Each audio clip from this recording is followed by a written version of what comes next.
Let's dive into one of the most unbelievable literary stories you'll ever hear. Seriously. It involves a secret phone, thousands of text messages, and a book that, by all accounts, should never have been written.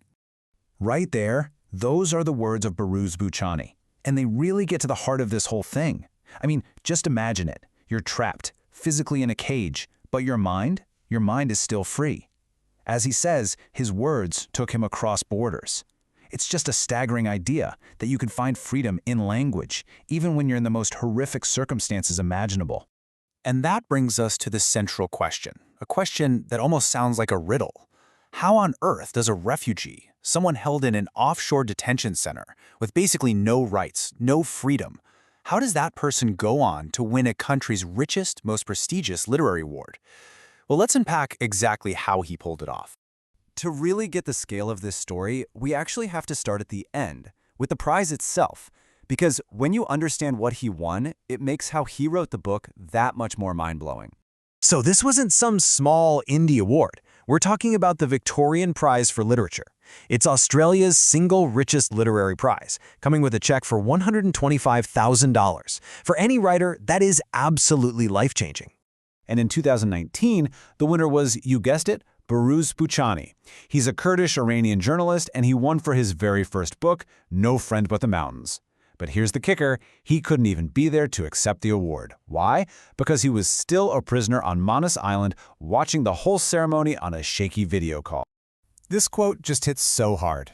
On the one hand, you have this celebrated author winning this massive prize. And on the other, you have this memory from his acceptance speech recalling the moment an immigration official literally laughed in his face when he said he was a writer. That one little interaction captures the entire dehumanizing system he was fighting against with every single word he wrote. So, where was this book actually written? We need to go inside the Manus Island Detention Center. Boochani calls it something more than just a prison. To him, it was a machine for altering the mind. A system built with a very specific and very dark psychological purpose. He uses this really specific academic term for it, a Kyriarchal system. Okay, so what does that mean? The easiest way to think about it is this. It's not just one bad thing. It's a whole web of different kinds of oppression, constant surveillance, confusing rules, total isolation, all working together, all overlapping with one single goal, to completely break a person's spirit. And what did that look like day to day? Well, it meant total control. Surveillance was everywhere. We're talking CCTV cameras in the toilets, no privacy whatsoever. Being forced to line up for hours just to get food wasn't an accident. It was a form of daily humiliation, a kind of torture.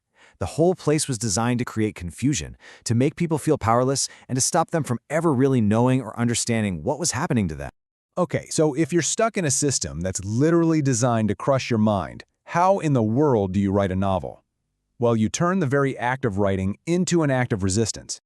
The process itself is it's the stuff of movies.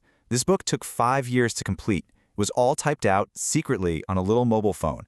His first phone was found by guards and taken away, so he had to get another one smuggled in, which he hid in a little hole he'd carved into his mattress. And from that phone, he sent the entire book, the whole thing, piece by piece, as thousands of individual text messages in Farsi to his translator in Australia. Just stop and think about that. Every word was a risk. Every text was an act of pure defiance. Now, that title, No Friend But the Mountains, it isn't just a random poetic phrase. It's deeply personal, it's political, and it is absolutely key to understanding where Boochani is coming from. See, No Friends But the Mountains is a very famous Kurdish proverb. Boochani is a Kurd, and the Kurdish people are one of the biggest stateless groups on the planet. The proverb captures this long, painful history of being betrayed and abandoned by allies, of having no one to count on except the mountains of their homeland. So, by using this title, he's connecting his own personal nightmare on Manus Island to this much bigger, collective story of his people. And this is really important. Boochani is clear that this book is not just a memoir about his suffering. He sees it as a piece of theory, a critical analysis of the very system that was trying to destroy him. His translator even calls it a strategic act of resistance. He wasn't just trying to survive the system. He was trying to understand it, to expose it, to dismantle it with his mind. So what was the ultimate impact of this book? This story smuggled out one text message at a time? Well, it became what Boochani himself calls a victory for something way, way bigger than himself. To even be considered for the prize, the administrators had to make a special exception since it was normally only for Australian citizens or residents.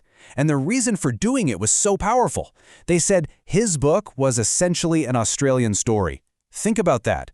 They were forcing a national conversation, saying that what happens in these detention centers isn't some side issue, it's a core part of Australia's story that has to be confronted.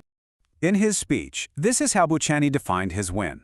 It was a victory against a system that turns people into numbers. It wasn't just for him. It was a win for art, for literature, and really, a victory for the idea of our shared humanity in the face of systemic cruelty.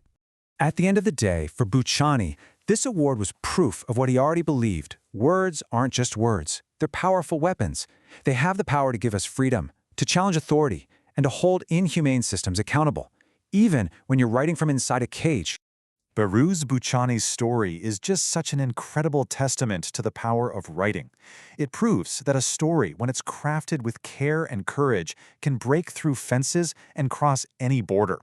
And it really leaves you with a question to chew on. If a story can literally escape a prison, what other walls can it tear down?